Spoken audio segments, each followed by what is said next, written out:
Good afternoon. It's Monday, the 27th of May, 2024, just after 1 o'clock. Welcome to UK Column News. I'm your host, Mike Robinson.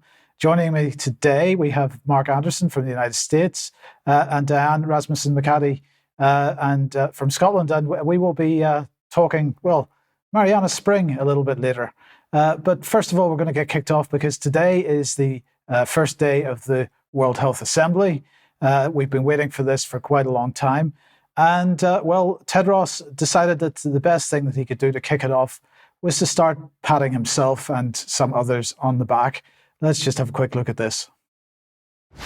Professor Katalin Kariko and Professor Drew Weissman for their groundbreaking scientific work that led to the development of effective mRNA vaccine against COVID-19, research that led to them being awarded the Nobel Prize in Physiology or Medicine last year in 2023. Professor Weissman was not able to join us today, so Professor Kariko will be accepting the awards on behalf of both of them. The vaccines that Professor Weissman and Professor Kariko developed have saved millions of lives and prevented millions of cases of severe COVID-19. Their innovative joint work has played a critical role in significantly reducing the burden of mortality and the burden of disease of COVID-19. Their leadership in this field has the potential to play a critical role in major health breakthroughs in the future. This achievement result from decades of hard work, perseverance, unwavering dedication, and collaborative spirit long before this work was appreciated by the broad public and even the scientific community. So that's the tone for the day and no doubt for the entire event. But Mark, I don't know if you've got any thoughts on that little clip first, but take us through your thoughts on the event. Well, yeah, that's typical of Tedros to sound the trumpets and to talk as if vaccines cannot fail, as if they are practically a perfect miracle instrument in fighting disease. And that's always the underlying theme. Anyway, on the 24th of May, as this slide shows, the WHO member states, this of course is their own website, they agreed to share outcomes of the historic international health regs and the pandemic agreement. As that processes the outcomes and processes to the World Health Assembly that starts today. And that photo showed a couple members of the Bureau of the Intergovernmental Negotiating Body, including Precious Matsoso, an African woman. And that bureau sometimes calls it a treaty, but then now they've gotten away from calling it a treaty, even though they were for a while, which is important too. But anyway, this is a little bit from that May 24 press release as this all heats up. WHO member states have ended intensive negotiations aimed at strengthening global capacities to respond to future pandemics and outbreaks in the wake of the COVID-19 pandemic and agreed to submit outcomes of their work for consideration by the upcoming World Health Assembly starting Monday, which is today. 2 parallel negotiation processes were undertaken to make a series of amendments to the international health regs and to develop a first ever pandemic agreement, convention, or other legal instrument. They're kind of monkeying with the language again. It's a treaty. Delegations to the 77th WHA running today through June 1st will consider the outcomes of both processes, that's the regulation and the treaty, and the next steps, etc. So that lays the groundwork for exactly what they're doing, Mike. Here we have Tedros. These are some key quotes from that press release. Over the past 2 years, WHO member states have dedicated enormous effort to rise to this challenge posed by COVID-19 and responds to the losses it caused, including at least 7 million lives lost, no mention of what the vaccines themselves might have done in injuries or deaths. And the other parts of his quotes, COVID-19 affected everybody, and that's why member states started a process to develop a pandemic agreement to make the world better prepared for the next pandemic. Right now, the main candidate is avian flu. while great progress was made during these negotiations, ellipsis dots, there are challenges still to overcome. We need to use the WHA to re-energize us and finish the job at hand to present the world with a generational pandemic agreement, as Tedros concluded. And this includes what I mentioned recently, Mike, the great catch-up to get a lot of kids, millions of kids, they've been saying, vaccinated that weren't vaccinated the first time during the initial pandemic. So they want to perform the great catch-up as well. And we'll move on from there. I believe we have a video clip of Tedros at a subsequent press conference right after that press release. Next week, leaders from around the world will participate in the World Health Assembly. This year could be one of the most significant in our 76-year history, as 2 years of government-led negotiations to strengthen the global pandemic and response apparatus are high on the agenda. And there is progress.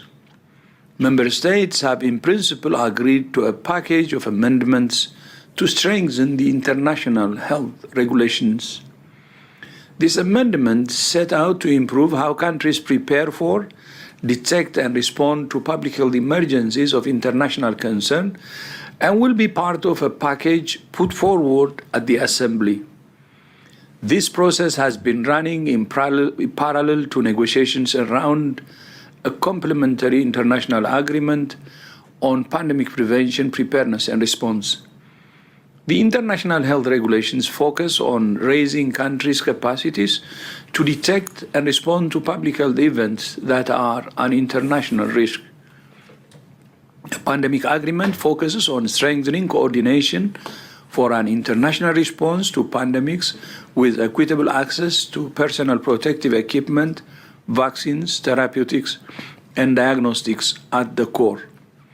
Along with strengthened international health regulations, the pandemic agreement remains our best shot and indeed our generational opportunity at making sure next time a virus hits, we have a plan to get critical health tools to people quickly, effectively, and fairly.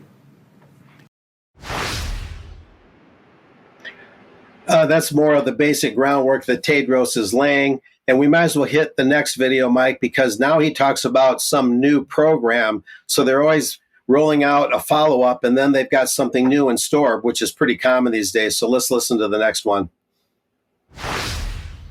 Also at the Assembly, WHO will be launching a new global health strategy, developed in partnership with 194 member states and partners, which sets a course for getting the world back on track to hit the health-related sustainable development goals.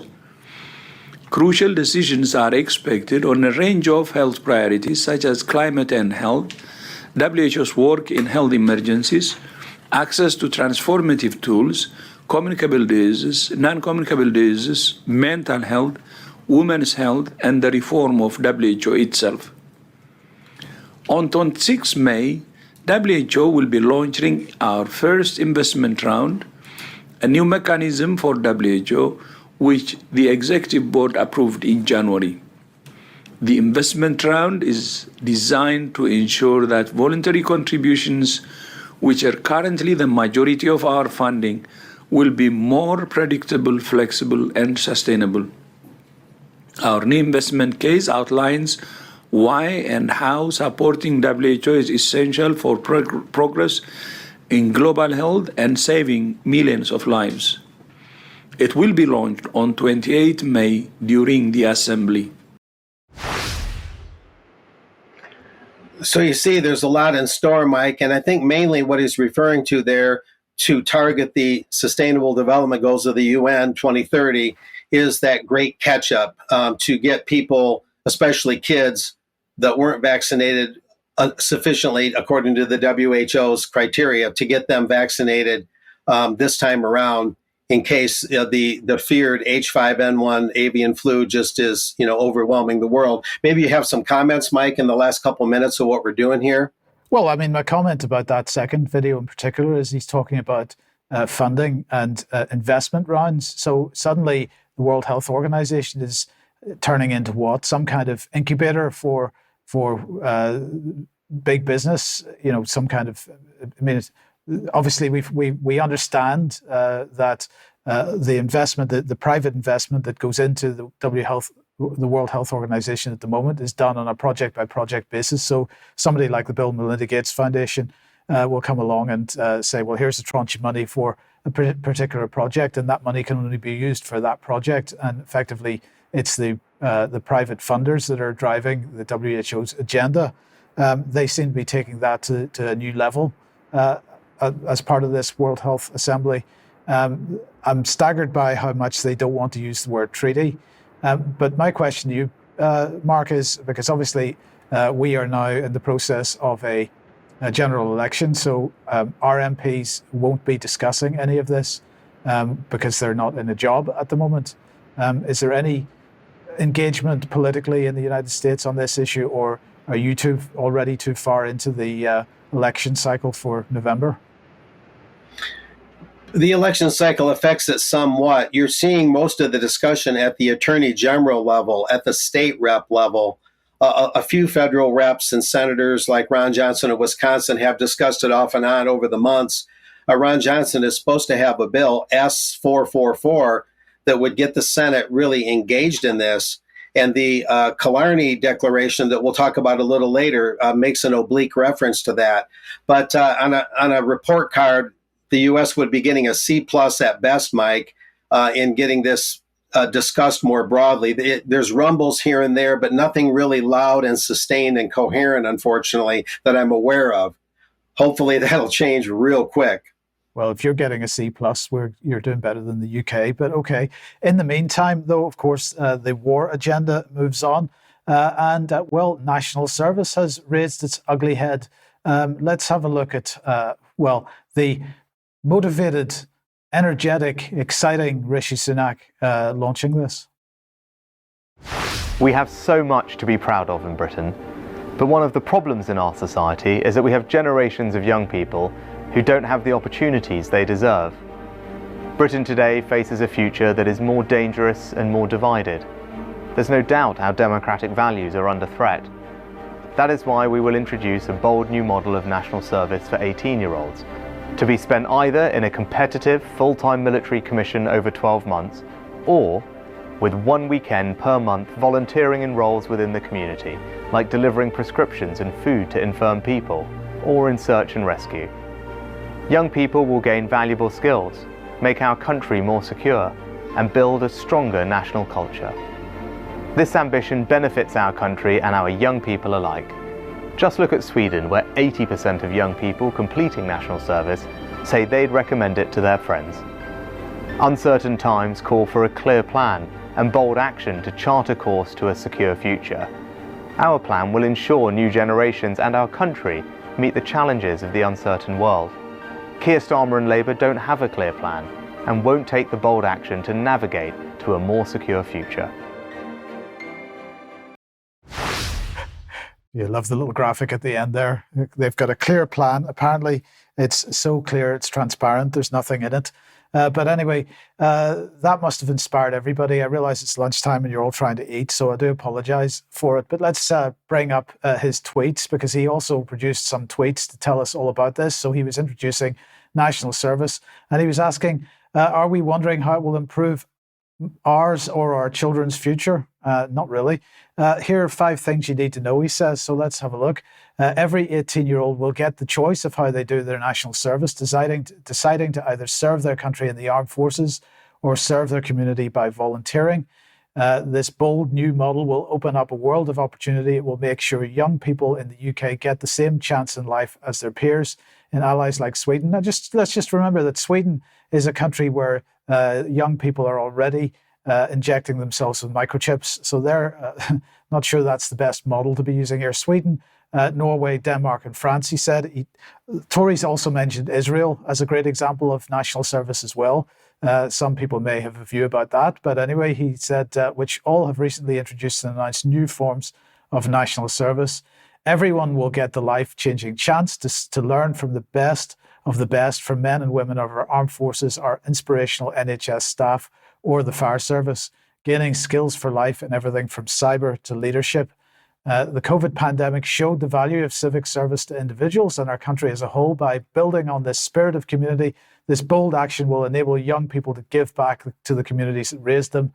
And he finished off by saying this clear plan is costed in full through clamping down on tax avoidance and through funding previously used for the Shared Prosperity Fund, meaning that we will deliver national service without raising a single tax, and on top of our commitment to spend 2.5% of GDP on defence by 2030. Now, people that are in receipt of money from the Department of Work and Pensions are already discovering how the government is starting to crack down on what they consider to be wrongdoing and pulling money back from people that are full-time carers and so on. So this seems to be the mechanism that they are wanting to use to fund this thing. But the question of what would happen if somebody decided not to bother, that they didn't really want to get involved in going to the military or any other volunteering work, what would happen? Sky News asked Anne-Marie Trevelyan this morning. If a young person, an 18-year-old, if this policy was to come into force, skips national service, what recourse will they face? Are they going to be arrested? Are they going to be imprisoned? Are they going to be fined? Are they going to have to do another year's worth of service? What's going to happen to them? So, as the Prime Minister set out, there would be a Royal Commission to work out the details, but mandatory... You don't have the details, then? And it's been clear that there wouldn't be a criminal sanction, but much like the fact that it's a requirement to stay in educational training until you're 18, that is the normal way of things. And this would therefore become, in a similar way, a mandatory activity. So employers would be clear that they would look to see what you had done. This would become part of the normal toolkit that young people would present as they move through their careers going forwards. And I think that's... So, in other words, you're effectively being blackmailed into doing it, so there may not be any criminal sanction, at least not on day one. The Royal Commission will make the decisions on how this happens, and then they're intending to have this rolling out in a pilot scheme by the end of the year. So the question is, where's this all coming from? Well, we've got to go back to January, of course, and bring Admiral Sir Tony Ratigan on screen. And we remember that he was talking about conscription, but not in any traditional sense of the term. And indeed, this is not in a traditional sense of the term conscription. So this is clearly what they were talking about. And the key point here is this: who's driving this agenda? It's not the Tory party. It's coming from the defence community, the war community within the UK. And we shouldn't forget that Patrick Sanders, also, who's the Chief of the Defence Staff, also talking about this government will need to mobilise the nation in the event with a war with Russia. Now, of course, they're already talking about openly in the UK, politicians and also NATO, Jens Stoltenberg talking openly about the need to start taking the Ukraine war across the borders into Russia. This is getting extremely dangerous. And of course, the main problem for the UK, as with many in the West, is recruitment into the military. We've been talking about this over the last couple of years here in the UK Column News. And this was Forces.net from March, damning figures for UK military recruitment, with 54% giving up on the process last year. The UK handed the recruitment, outsourced that to Capita, who also gathers money for the BBC, of course, and they have failed miserably to recruit people into the military for a number of reasons, one of them being the fact that they're pursuing a woke agenda and attempting to bring diversity into the military. Another reason is, of course, people are recognizing that the country is heading onto a war footing, and they are not really wanting to go and fight for this bunch of buffoons that we have running the country for the last lot of years, and nothing's going to change, as we're going to see in a minute. But of course, the other aspect of this was that if you don't want to join the military, I should say, by the way, that although this is going to be sort of a choice thing at the beginning, they're making it clear that there will be legislation following, which will make it mandatory. But the other aspect of this was volunteering. And so I'll just make the point that one of the topics that we've been covering on the UK column for many, many years now is the issue of volunteering and how that is bringing young people into the third sector, as Tony Blair called it. So this article is from 2016, Volunteers, Talent for the New Class. This is all about leadership training and bringing people into civil society and into government and so on to pursue the types of internationalist policies that Tedros represents. Well, let's just make the point here that people are already criticizing this and saying, well, don't worry because the Tories don't have a chance anyway. But this particular tweet saying, why is Conservative Central HQ sending out appalling media performers? That's not quite what it says, but I'll just clean it up a little bit there. Throwing everything at this election except anything good. Well, of course, the Tories don't have a chance, really. But the question is, are they going to, is Labour going to be any better? Peter Hitchens doesn't think so. He's saying the best thing to be doing at this point is voting against Starmer. I've no hopes for the Tories, he says, whom I despise, but a new Labour government will be far, far worse and permanent. So, of course, Starmer was making his campaign launch this morning. As Debbie said on Friday, the podium covered with the word change. But of course, it's no change, because although it's going to be a change from Tory policy, this is effectively going back to Labour policy of the Tony Blair age. And the voluntary aspect of this is absolutely going to be part of this. There is no solution to this problem within politics with any of these political parties. And so if we just put that graphic back on screen, again, I just want to remind everybody again of the hashtag.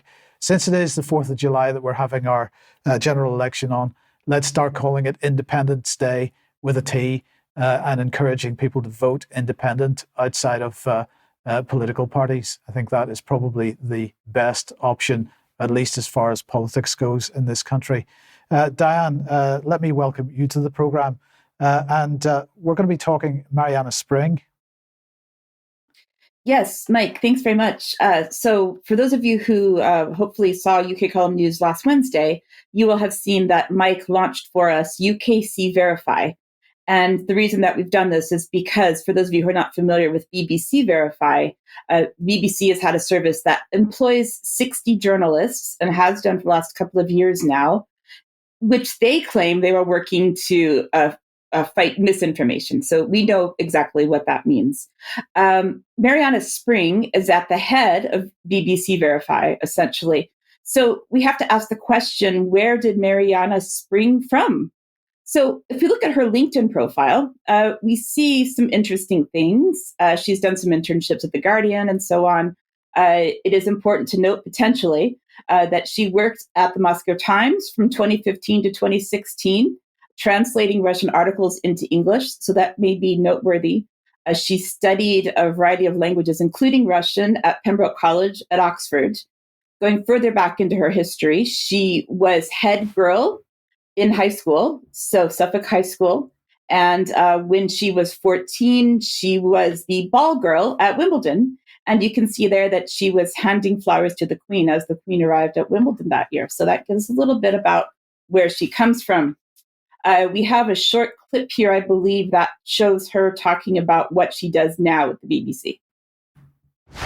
And it's a very long title as well. It's Specialist Disinformation and Social Media Reporter.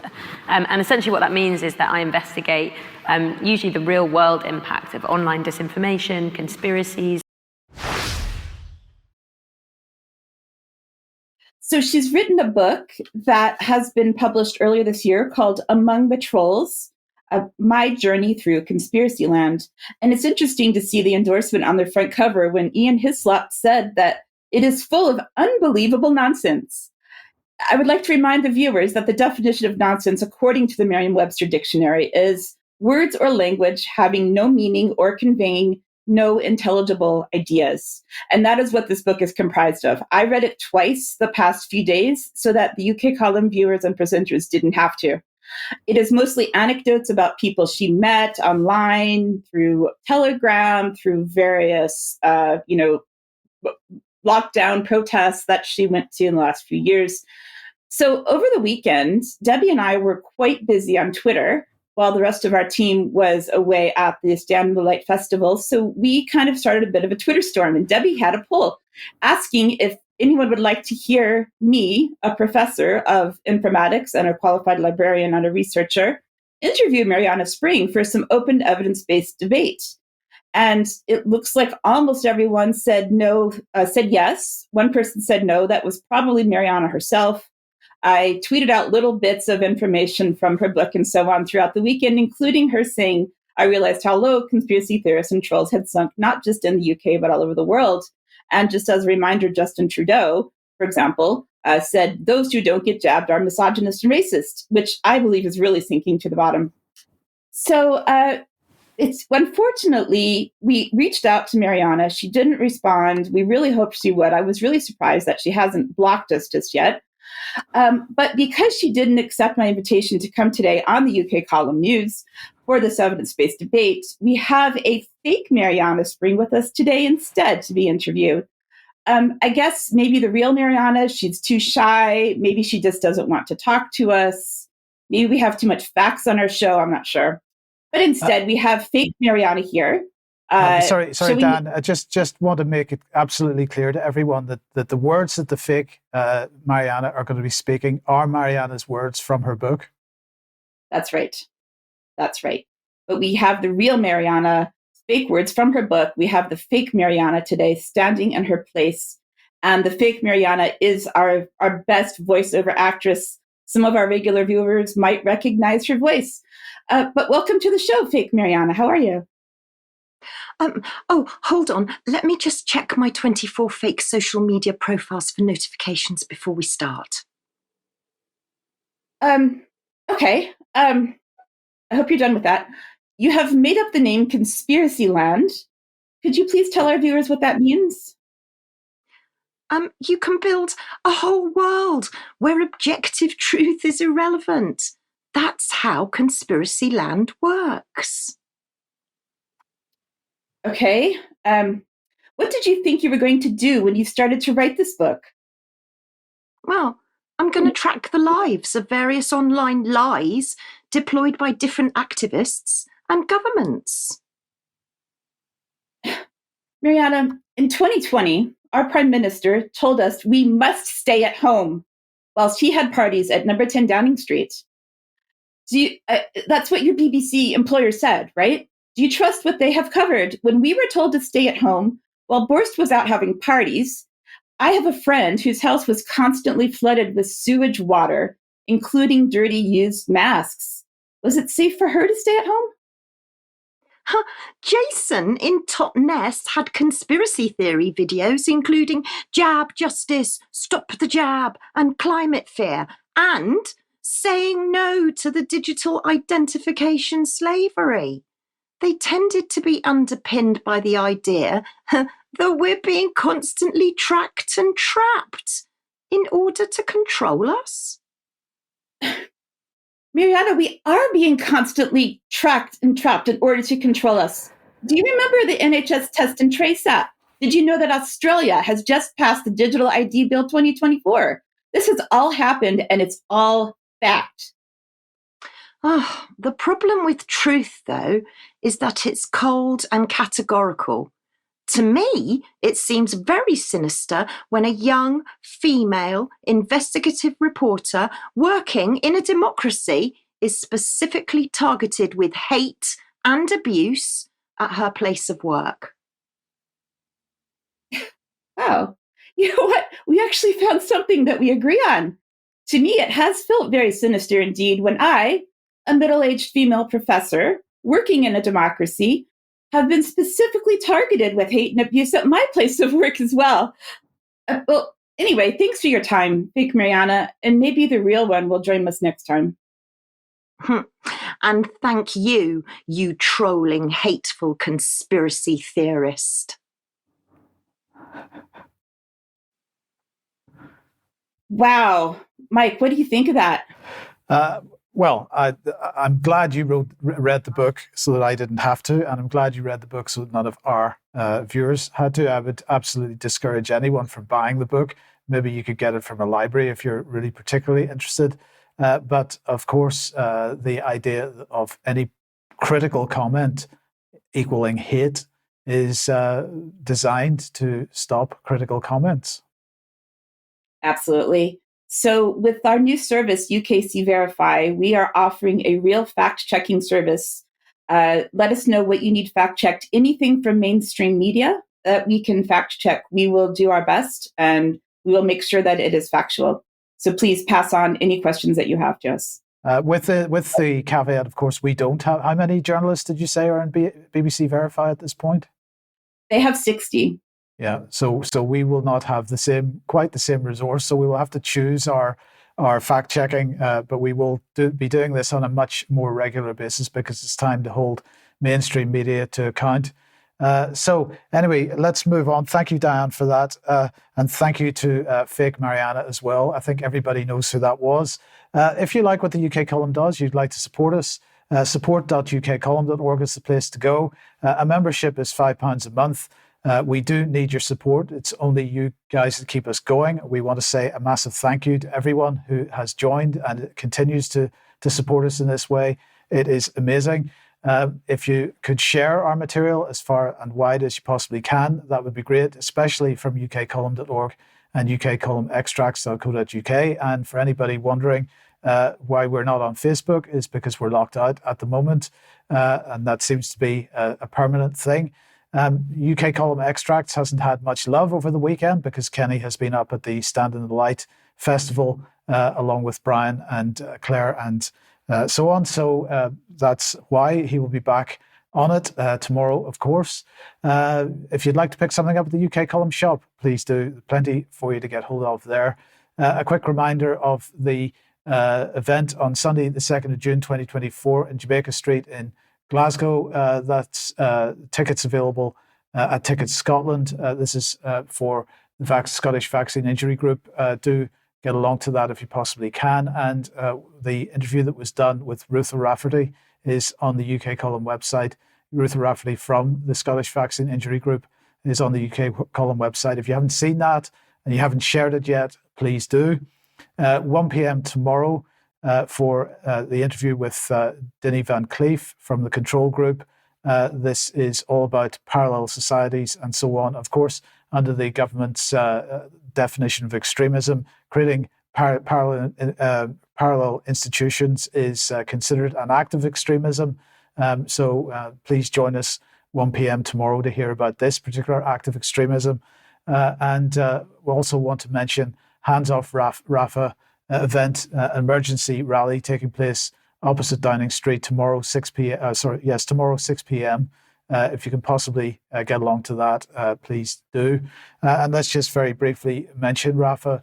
And of course, what's been happening overnight is absolutely atrocious. Not that anybody should be surprised, bearing in mind what's been happening for the last 6 months. But Israeli airstrikes on Rafah, killing at least 35 people, possibly as many as 50. This, of course, was a strike on what was effectively a refugee camp at the time. This was an area that the IDF had said was, effectively not, or at least was specifically designated as a humanitarian area, and they certainly had not told anyone to evacuate. So most of these people that were killed and injured by this were civilians, including one particularly harrowing image or video clip of a baby missing its head. It was, I'm sorry to have to tell you that, but it was absolutely horrendous, the scenes from this. This is what Gilad Atzmon was putting out this morning on Twitter. I'll be happy to learn from AIPAC, Israel, and the IDF what is the exact international law that makes the burning of dozens of displaced refugees in their tents into a legal act. Mark, I don't know if you've got any thoughts on this, but the situation continues to get worse. So it was probably inevitable that once the ICJ demanded that Israel stop their attack on Rafah, that in fact it was going to ramp up. But this continuous attack on civilians under the guise of dealing with Hamas can't continue. Oh, absolutely. The one thing about Israel is we're told that nationalism, particularly hyper-nationalism, is bad. But when it comes to the Israeli state, the cruelest forms of nationalism are allowed to blossom. Other than that, we're told we have to be internationalists and we all have to get along, and isn't it wonderful on a global scale? And so Israel feels emboldened, especially through U.S. aid, to do whatever they want to do whenever they want to do it, and to hell with anybody that would tell them different, especially the International Court of Justice. And so the huge irony here, the thing that we really got to contemplate is, any other time in history, the Israeli state would have been seen as a pariah, and the world would have been galvanized to go stop the Israeli state from doing this. But now they're doing it with impunity, and it's even celebrated in some circles.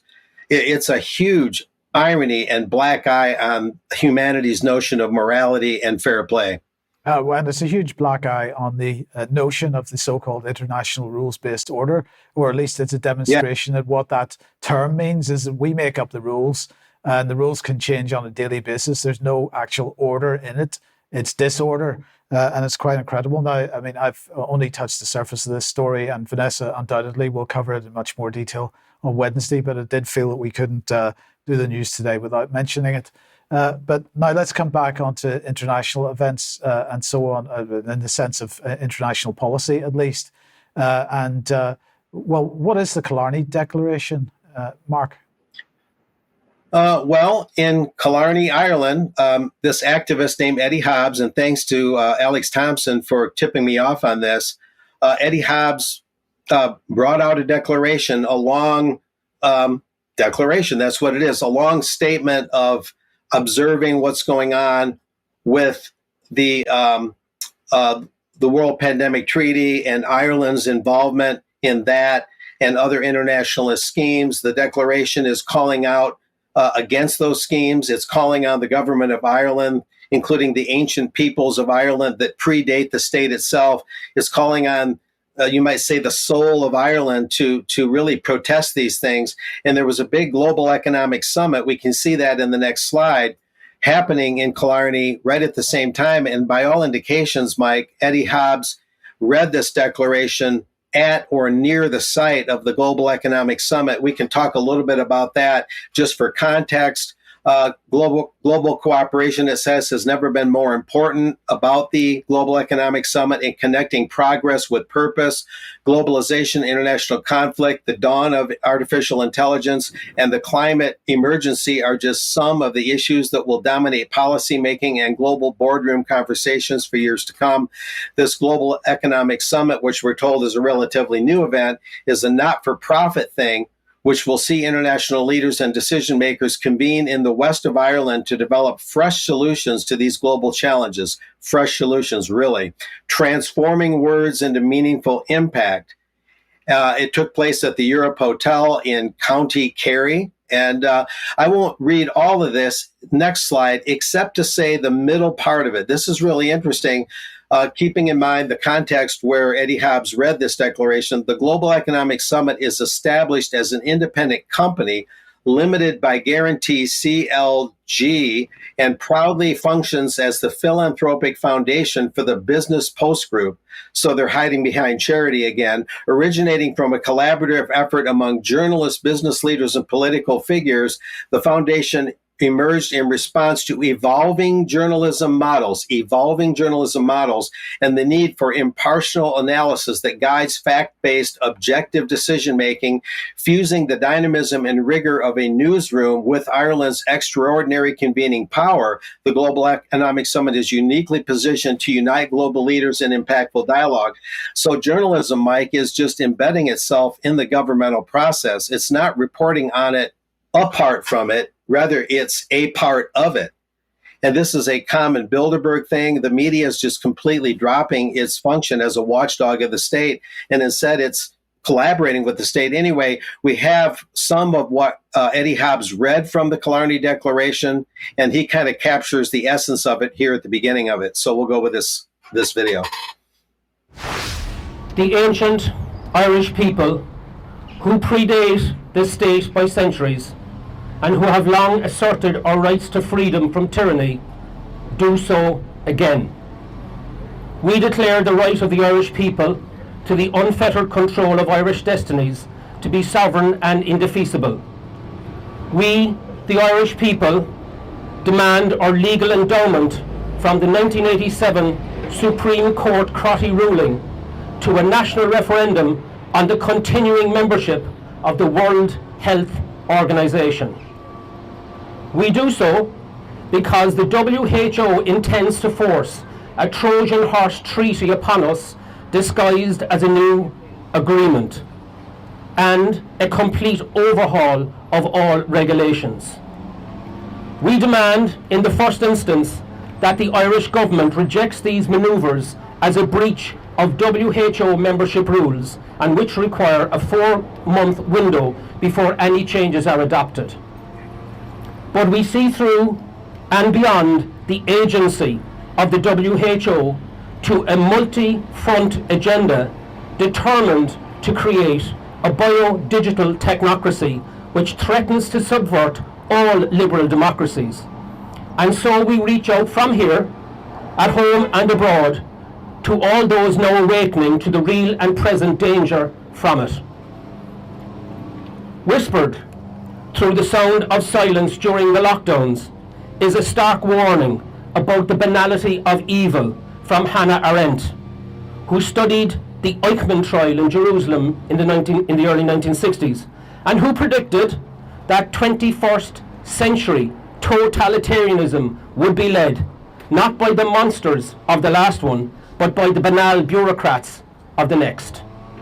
So, we recognize and applaud the intervention of all US Republican senators to demand a Senate vote on the WHO plans to subvert US democracy, the rejection of it by large numbers of state attorney generals, and the determination of state legislatures led by Louisiana to reject the WHO, the UN, and the World Economic Forum. We recognise the intentions of the UK, Netherlands, and the Slovak Republic governments to reject the WHO, and we note that these events occur as the first major vaccine is pulled from human health due to the clotting of our human blood.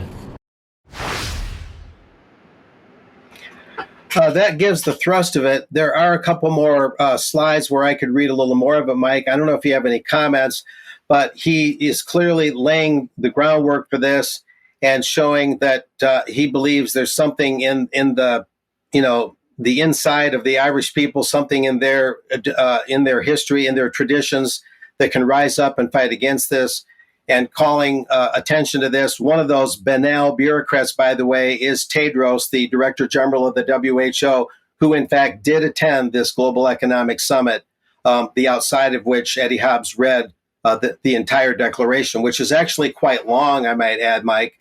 I don't know if you have any other comments. I can share a couple other choice comments from that declaration, but either way you want to go.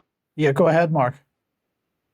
Yeah, anyway, just to sort of put a capstone on what he was saying, it also says, we see you, the bureaucrats, in the Irish government's continued participation in a globalist enterprise for which it has no mandate from the Irish people, a people who fought long and hard to repel the grip of empire to which we have no intention of capitulating, no matter how it disguises itself, the WHO pandemic agreement, Agenda 2030 with its so-called Sustainable Development Goals, and the EU Migration Pact.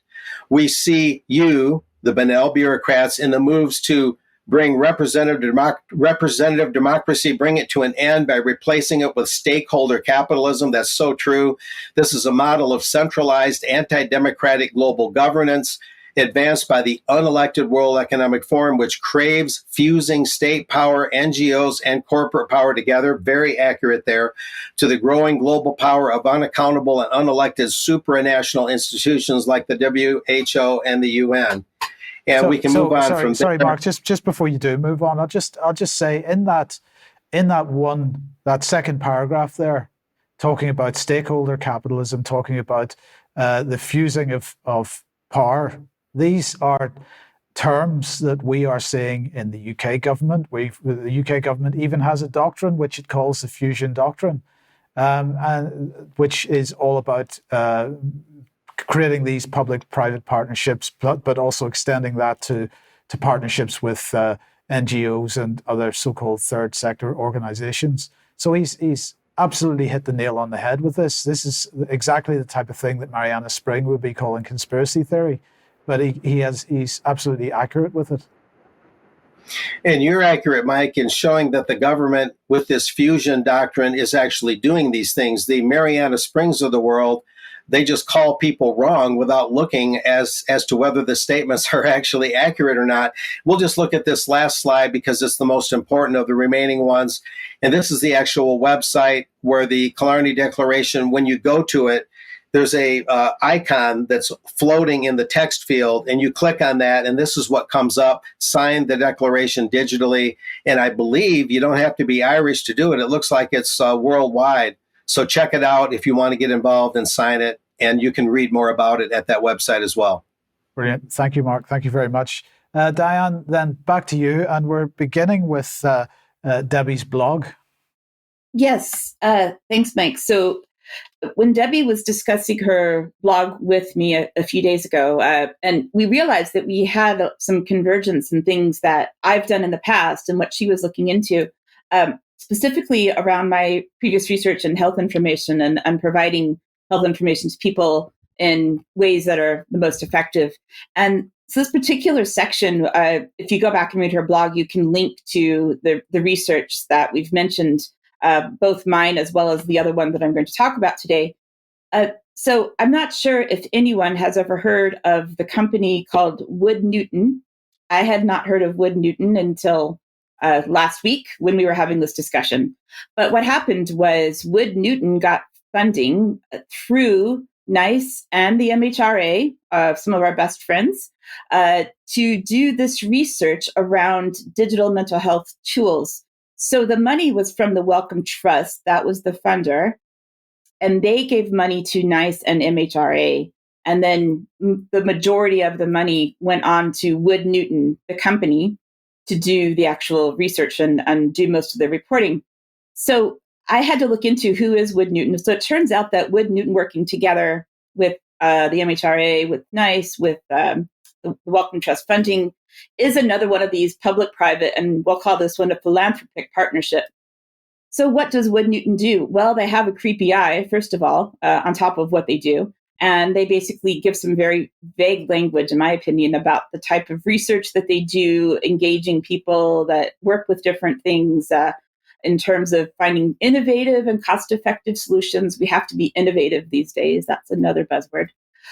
Our clients, as you can see here, some wonderful organizations, including the NHS, including the Ministry of Defense, including other third sector charity government organizations. So we can see here that they have incredible links with corporations as well as government, as well as what we would call third sector or charities. And we know a little bit about those. So what did they do with this? So they did this research, and there's a larger report. It's about a 60-page PDF report. We can provide a link to that in the show notes. But I'm going to take about this part of it because Debbie pointed out in particular that if we put together this agenda of wellness, as we would call it, and what does wellness mean? Wellness, to me, it seems like after being directly involved in wellness-related research, I used to be in a research group called the Digital Health and Wellness Group, so I have firsthand experience of how this all works. They get large amounts of money to do things that they could find out for much cheaper. And we're talking about millions of pounds for these projects, such as this one that Wood Newton has through the MHRA and NICE. So when we look in particular at young people and what they said about digital health, mental health technologies, and what this means is things like apps, or in the past it would have been websites, but now it's apps. So the idea is that anybody can go online and download an app, right? There might be some therapeutic benefit. There might be some sort of game element to it. There might be quizzes. There might be figuring out, are they depressed? How do they feel? So they were just sort of asking young people what they thought about these different types of technologies. And they felt like, well, it's easy to use. It's, safe. It's familiar, because we know young people spend a lot of time, generally speaking, on their phones. They don't have to talk to anyone. They don't have to disclose anything to anyone that they're not comfortable with. They can talk to maybe somebody they don't know. If there is, in some cases, some of these have chat features if they want to talk to someone who may or may not be qualified on the other end. Honestly, it might not solve anything. And also that we can't really diagnose things, but that doesn't seem to be the point with a lot of these apps. It's not meant to be a diagnosis. But at the same time, there are a few concerns about things that people might disclose that are dangerous. For example, they might give away too much personal information. They might share things where they're really into a serious situation with wanting to take their own life. And are these apps really going to do anything where they really need an actual intervention from a real qualified person to help them? So just to go back to some of my research, I have lots of research in this area. I've been doing this work since, I think my first published paper in this area was 2009, I believe. So these are just abstracts from two of the papers. And if you want to read the abstracts, I won't read this all out to you because that could get a bit boring, a bit academic. But just to say that I found a lot of the same things that I found that Whitney found. And I never had 1.8 million pounds to do it. We had a very low budget. Maybe we give away a few, incentives, a few vouchers to spend a little bit of money or something, maybe travel costs, but mostly we did these online over telephone calls and so on. And so we realized that generally speaking, they like them, but they also have limitations. They don't necessarily know that they're available. They don't necessarily know what to do with them, how to use them appropriately. And also, a particular interest to me was that they don't use the same terms that clinicians use. So that somebody might type into Google, if they don't have a diagnosis, I hate my life. I've seen that happen. I hate my life. That's not going to lead them to things that are clinical, assuming that any of these apps are clinical, because a lot of them are not designed with clinicians together. They're just people who thought they should make an app. App designers, developers who say, let's do something for depression and we'll throw it together and we'll put it out on Google Play and see what happens. So they are a bit dangerous. I would say, though, as well, that another one of my papers around the issue of authority goes back to what I was talking about with Mariana Spring, and the idea of what is an authoritative piece of information. It might be more authoritative to talk to someone who feels the same way or has the same condition or health problem compared to an NHS doctor who you don't want to talk to at all. This was a keynote speech that I gave in 2018 to people in NHS Scotland around policy, practice, and research in e-mental health. So this summarizes not only my own sort of last 10 years of research going in and out of this topic, as well as what other people were finding at the time. So I find it very, very discouraging that this much money has been spent, Mike, on something that we already knew, and that if they had just given me a phone call, they could have found this out for free and not have to spend that much of the taxpayers' money. Yeah, so I do wonder, Diane, why they felt the need to relaunch a new investigation instead of looking at what's already in the scientific literature.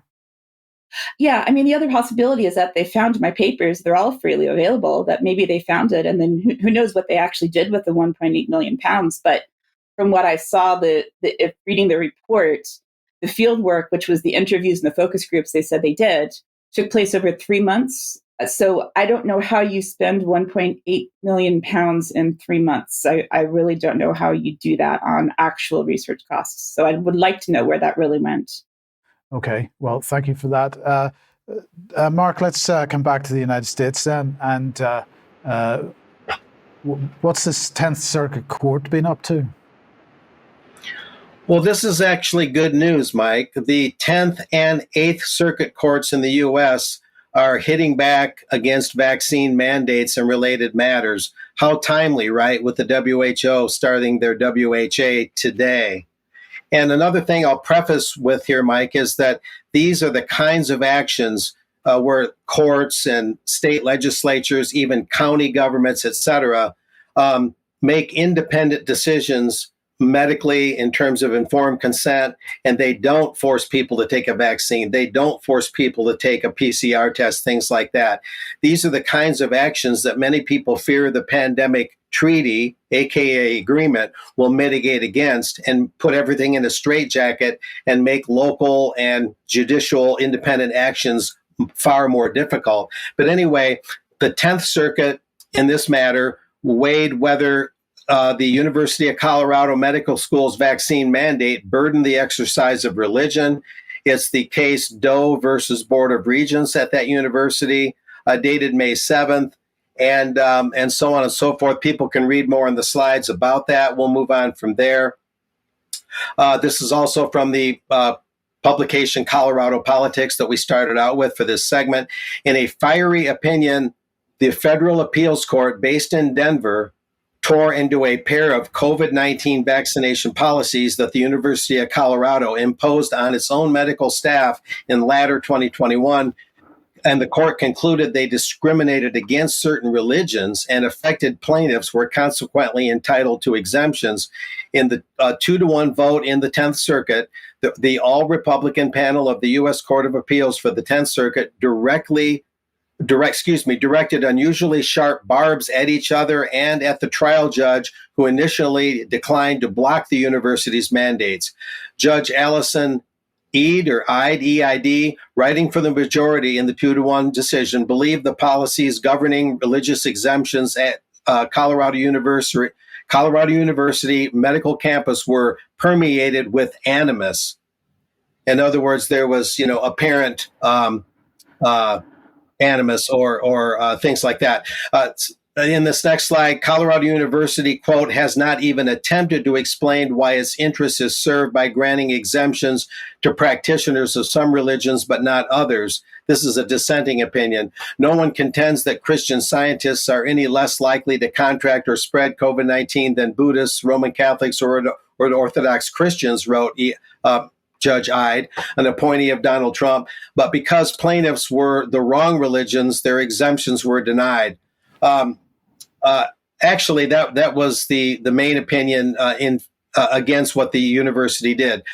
It's a little hard to sort out here. That the next paragraph, Senior Judge David Ebel, a Reagan appointee, not a Trump appointee like the first one, he agreed that the Anschutz campus of University of Colorado Medical School, the initial policy requiring employees seeking religious exemptions to show their faiths opposed all immunizations, he agreed they were likely unconstitutional, but he disagreed that the revised policy was problematic, and he criticized the majority for accusing the university of discriminatory intent. So he didn't see it as discrimination, whereas the majority did. We're still unpacking this a little bit. Here's what Judge Ebel warned, disagreeing with the majority. I believe it is imprudent and beyond the current record for our court to make emphatic and unsupported findings of animus when it is quite possible that the university was just trying to draft a narrow policy addressing a very specific risk in order to keep its patients and staffs free from a preventable COVID risk at a time of great urgency and uncertainty when COVID was killing so many people receiving medical care. And we'll move on from there as we unpack this and wrap it up, Mike. Another twist in this is the Eighth Circuit to the east of that took into account the Mayo Clinic, which is in Rochester, Minnesota, its main clinic anyway. And the Eighth Circuit ruled that the Mayo Clinic must face religious bias claims over COVID-19 vaccine policy, the court ruled. And I think we have a little bit more about that. I certainly won't get into this whole thing. I'll just hit the main part of it. A U.S. appeals court on Friday received a lawsuit accusing the Mayo Clinic in Minnesota of illegally firing 5 employees who refused on religious grounds to receive the COVID vaccine or to be regularly tested for the virus. In this case, a unanimous 3-judge panel, the other one was 2-1, of the St. Louis-based 8th Circuit, a court of appeals, said the judge who tossed out the consolidated lawsuits last year wrongly ruled that the workers had not connected their objections to Mayo's COVID-19 policies with their sincere Christian religious beliefs. Basically, what it boils down to is in both cases, it came up that the people seeking religious exemptions had to actually point out specific passages in their religions where vaccines could be specifically said to be a bad idea. And this turned out to be an unnecessary burden that didn't have to be met. And so it's good news that rejecting the jab, Mike, on religious grounds was supported and ruled to be a favorable thing by both circuits. And it's a good trend to see, just as the WHA is being started there in Geneva, Switzerland. We can only hope that if they consummate a treaty, it will not mitigate against this kind of localized decision-making at the national and subnational level that would uphold medical choice and informed consent. Yeah, okay, thank you, Mark. We're just going to finish with a couple of very brief items here. First of all, the Daily Beast was pushing this out. 12 people were injured after turbulence struck a Qatar Airways flight from Doha to Dublin on Sunday, officials confirmed. This is all over the mainstream press. And again, they're taking something which is totally normal and making it appear to be abnormal. I'll just remind everybody what we showed on last Wednesday's programme. This is from the NTSB, the National Transportation Safety Board. It's a paper called Preventing Turbulence-Related Injuries in Air Carrier Operations Conducted under Title 14 Code of Federal Regulations, Part 121. And they absolutely demonstrate that if you look at the dark blue line there is zero trend from between 1989 and 2018 in the number of turbulence-related injuries. So any suggestion by the mainstream press that this is somehow related to climate, that there are more, that it's more common for people to be injured, is simply false. So let's call that a UKC Verify reminder. And we'll just end with this, because this went out on Twitter today from Dr. Simon Godek. The meme saying, a virus didn't cancel your medical treatment, destroy your business, erase your civil liberties. The government did. And again, we put hashtag Independence Day on this because it wasn't just the government. It was because the government of the day was absolutely supported by the opposition and by, all the opposition parties, in fact. So there was no opposition within politics to the lockdowns and so on. So if we're thinking that there are any solutions in the mainstream parties, I think we would be thinking incorrectly. Just keep that in mind and do push that hashtag. Let's get some momentum behind it. We'll leave it there for today. We'll be back in a few minutes if you're a UK Column member for some extra. Otherwise, don't forget the interview tomorrow, and we'll be back for the news on Wednesday at 1 p.m. as usual. We'll see you then. Bye-bye.